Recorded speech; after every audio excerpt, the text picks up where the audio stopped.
In July 2025, Japan made a decision that shocked the financial world. They pledged $550 billion more than the entire GDP of Sweden directly into the American economy. In return, Trump gave them a 15% tariff rate. Steel and aluminum were excluded entirely, still sitting at 50%. Canada, meanwhile, pledged zero. No investment fund, no tribute, no check. And Canada got steel tariffs cut from 50% to 25%. Auto tariffs slashed from 25% to 15%. Dairy, fully protected. A $28 billion tariff bomb, completely diffused. Same president, same negotiating table, zero versus $550 billion. The question every economist is now asking, what exactly did Canada have that Japan didn't? If you want to understand the answer, hit subscribe to Market Mindset. This is the kind of story mainstream finance media is completely missing.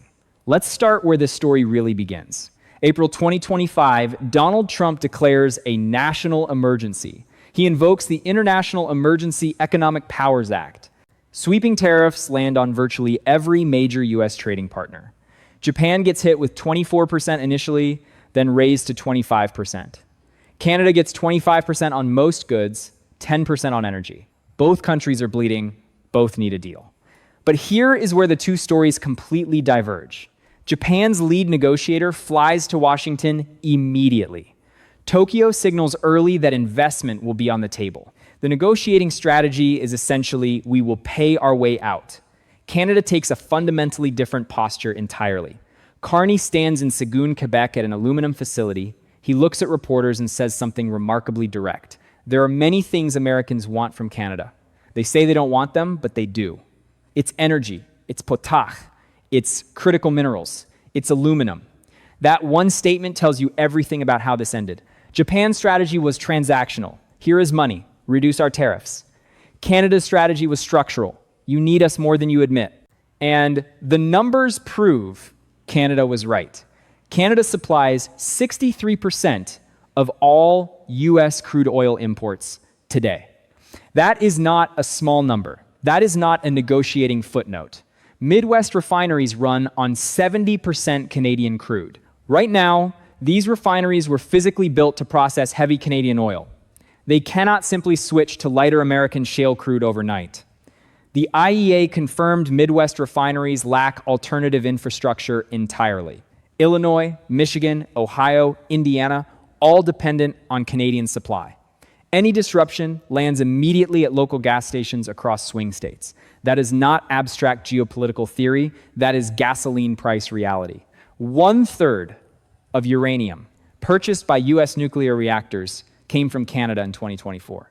Total US nuclear generation was 782 terawatt hours that same year. That is more electricity than Canada generates from all fuels combined. America's nuclear fleet is quietly structurally dependent on Canadian uranium. Then there is potash. Canada controls roughly 31% of global potash reserves. American farmers use potash as a critical fertilizer for corn, soybeans, wheat.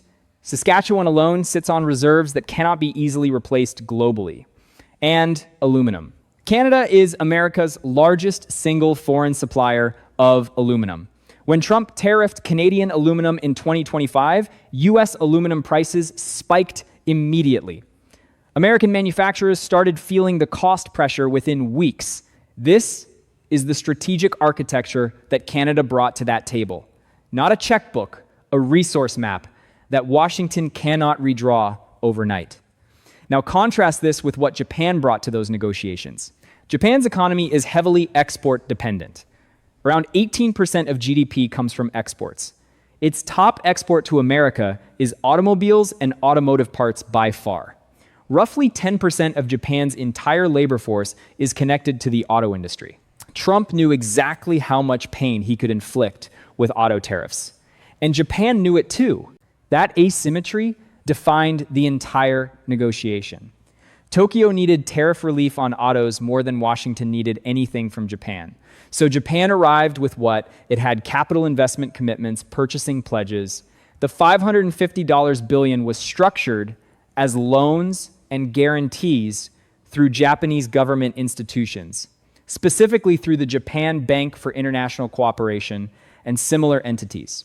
The Street Louis Federal Reserve analyzed this arrangement with considerable skepticism afterward. Their researchers described it as functioning more like a risky, low-cost loan to America. Japan's public sector would liquidate assets, absorb opportunity costs, fund U.S. investments, all of this to buy tariff relief that still left steel and aluminum at 50%. Think about that for a moment. $550 billion spent, and the metals tariff stayed.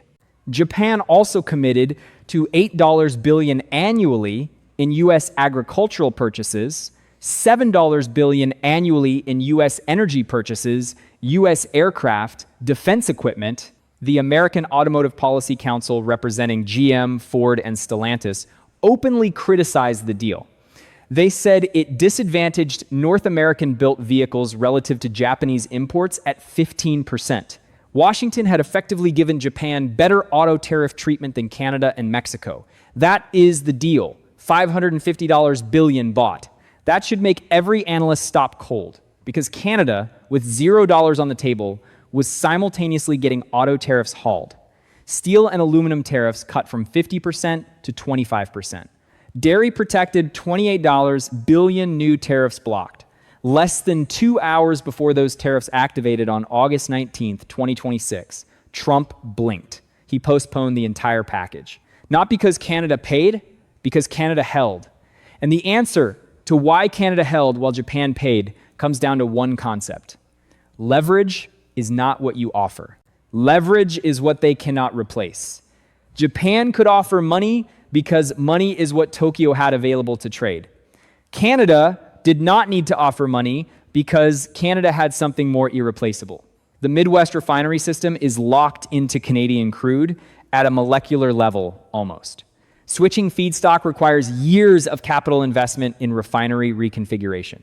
There is no tariff that makes that engineering reality disappear from the balance sheet. Canada's Natural Resources Minister Tim Hodgson said it clearly to a Toronto business crowd.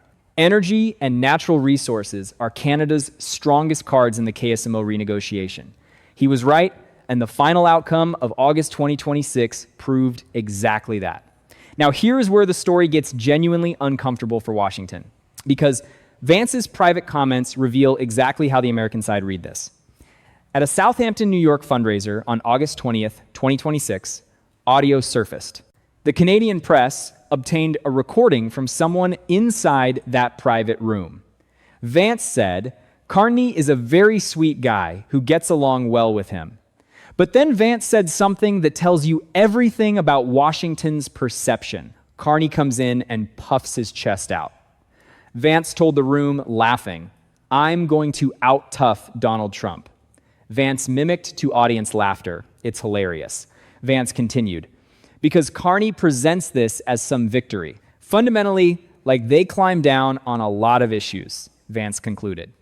Now that audio is important not because Vance is right, but because he is partially wrong. And understanding exactly where he is wrong explains the entire outcome of this deal. Yes, Canada agreed to return American alcohol to provincial store shelves. 8 Canadian provinces had restricted or banned American liquor as retaliation. Carney asked premiers to reverse that as part of the emerging agreement. Manitoba Premier Wab Kianu's response was revealing. "I think we should fight." That tells you the political costs Canada paid domestically for this concession. But now look at what Canada received in exchange for the alcohol shelves.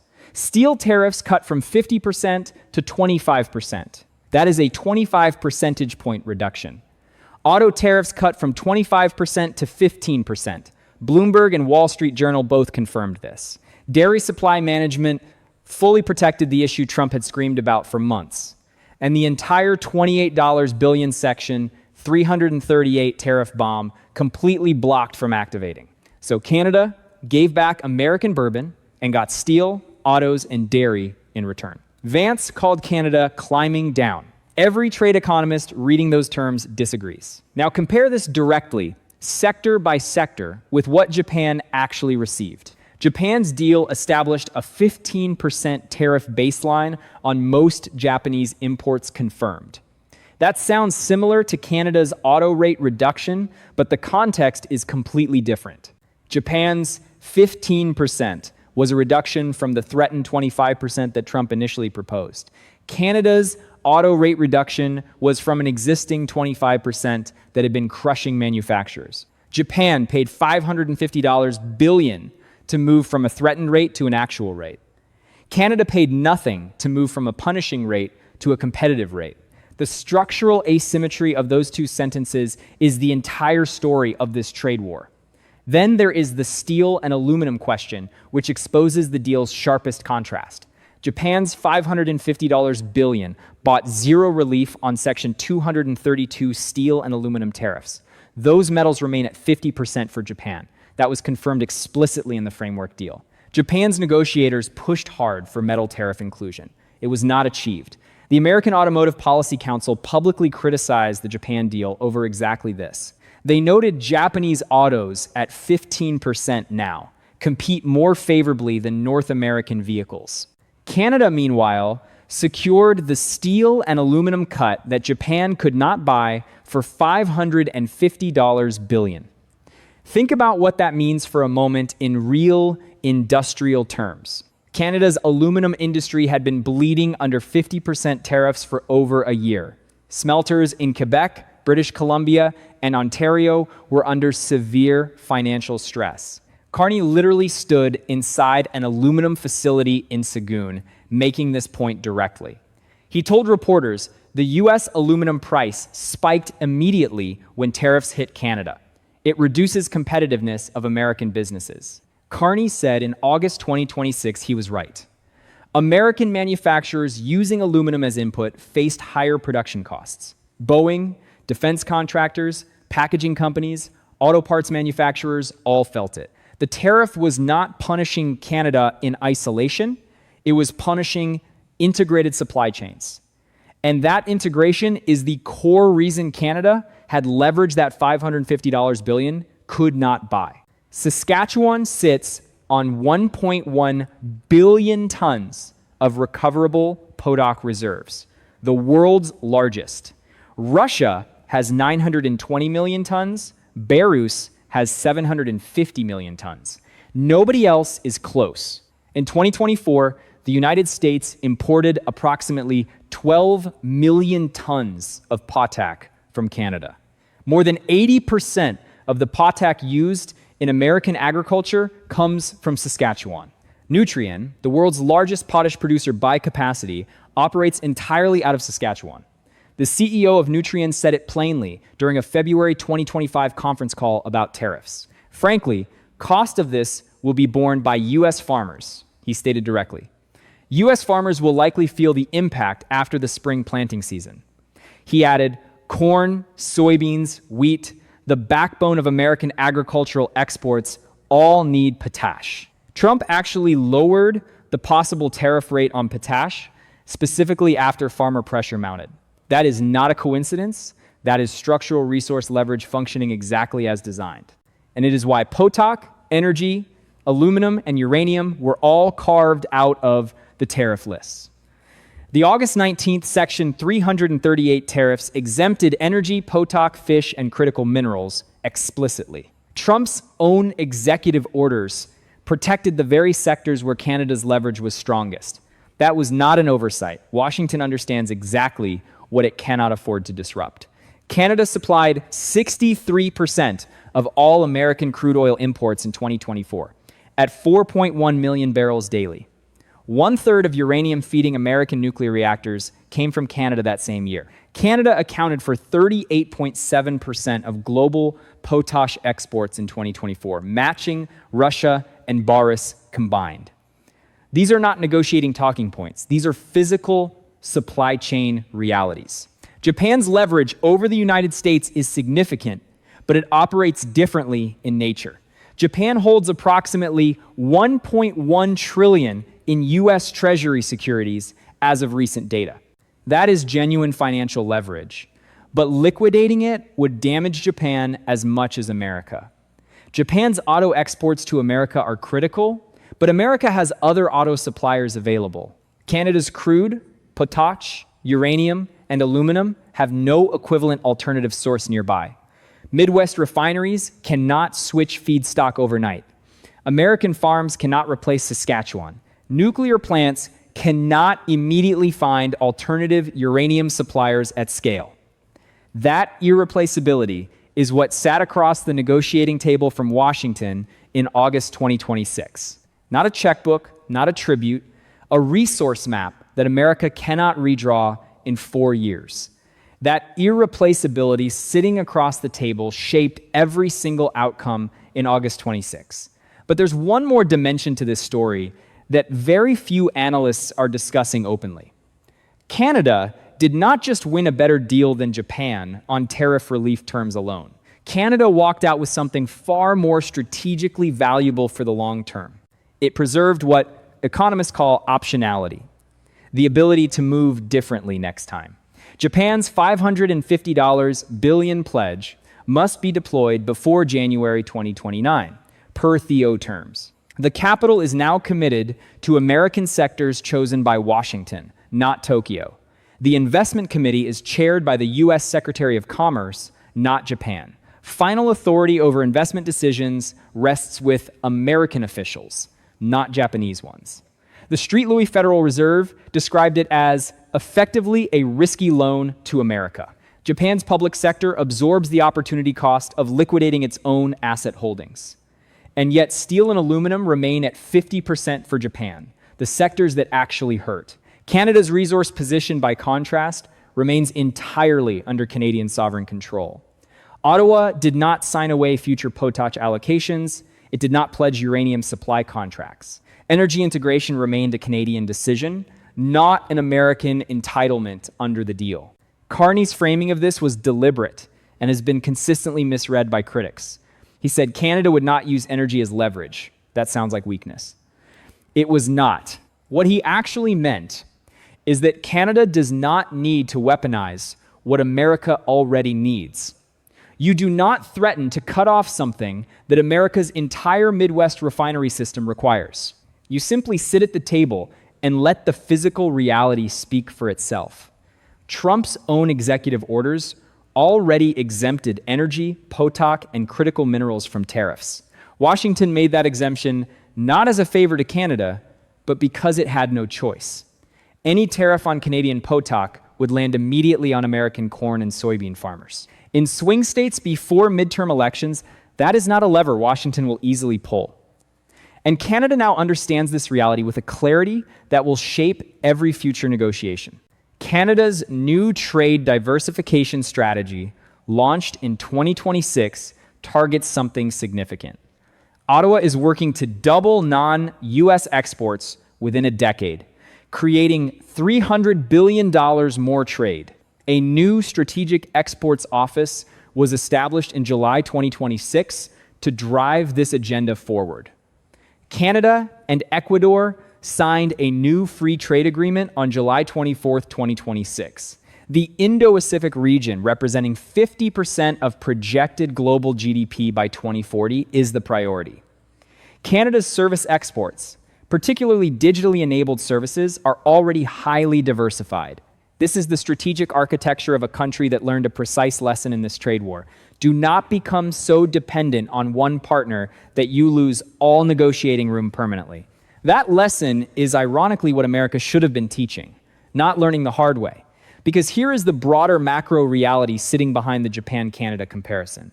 The global trade system is quietly repricing what genuine leverage actually means in 2026. For decades, financial capital, the ability to invest billions, buy treasuries, fund deficits, was leverage. That model worked when the US was the unchallenged anchor of the global supply chain. But tariff wars have exposed something the financial markets are only beginning to price correctly. Physical resource control is returning as the dominant form of geopolitical and trade leverage. The country that controls the feedstock for your refineries has more leverage than your banker. The country that grows the potassium that fertilizes your corn has more leverage than your investor. The country that supplies a third of uranium for your nuclear fleet is irreplaceable overnight. Japan understood financial leverage. Canada understood physical leverage. The outcomes reflect that. This distinction is going to define trade negotiations for the next decade across the globe. Critical minerals, energy, water, agricultural inputs. These are the new reserve currencies of trade. Countries that sit on them and understand their value will negotiate from entirely different positions. Countries that arrive with only capital will find themselves in Japan's position, paying $550 billion and still walking away without the steel and aluminum relief that Canada secured for $0. Now, Vance can call that hilarious at a private fundraiser in Southampton all he wants. The tariff sheet at the end of August 2026 tells a completely different story entirely. Steel tariffs for Canada, 50% cut to 25%. Steel tariffs for Japan, still sitting at 50%. Auto tariffs for Canada, 25% cut to 15%. Japan, autos 15% but bought with $550 billion.